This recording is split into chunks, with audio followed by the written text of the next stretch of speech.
ناظرین، ٹرمپ کے ہر ایکشن سے یہ واضح ہو رہا ہے کہ وہ ایران کے ساتھ مذاکرات جلد از جلد مکمل کر کے کسی ایسے نتیجے پر پہنچنا چاہتا ہے جس سے وہ دنیا کو دکھا سکے کہ وہ جنگ جیت چکا ہے اور وہ مزید انسانی تباہی نہیں چاہتا۔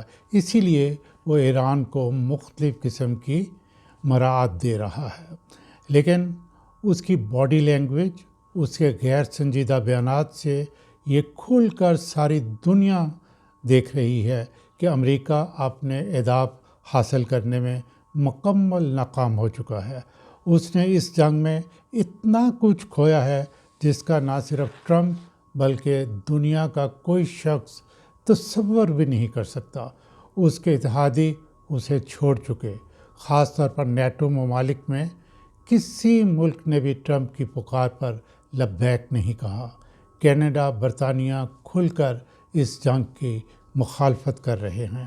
اس وقت ٹرمپ نیگوسیشنز میں کامیابی حاصل کرنے کے لیے وہ ٹیکٹس استعمال کر رہا ہے جو عام طور پر نیگوسیشنز میں شامل فریق کرتے ہیں۔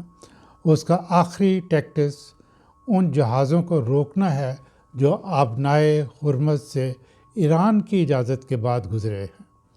میرے انالیسس کے مطابق یہ محض اس کے ٹیکٹس ہیں۔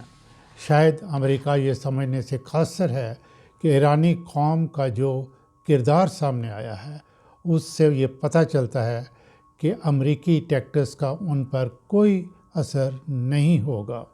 البتہ جہازوں کو روکنے کا امریکہ کو خود بہت نقصان ہوگا۔ اس سے مختلف ممالک کو تیل کی ترسیل میں تاخیر ہوگی اور ان ملکوں کے معاشی حالات پر منفی اثر پڑے گا اور وہاں کی عوام امریکہ سے مزید نفرت کرے گی۔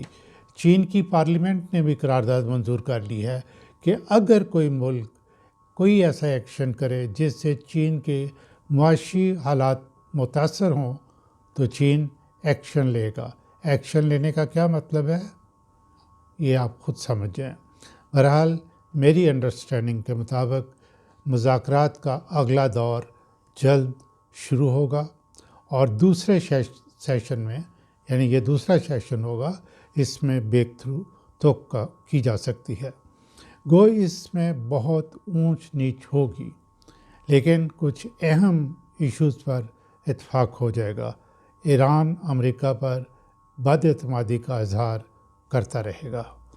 ناظرین، دیکھیے کیا ہوتا ہے، اور جو ہی یہ حالات چینج ہوں گے، مذاکرات شروع ہوں گے، انشاءاللہ میں آپ کو اپنا تجزیہ شارٹس میں بتاتا رہوں گا۔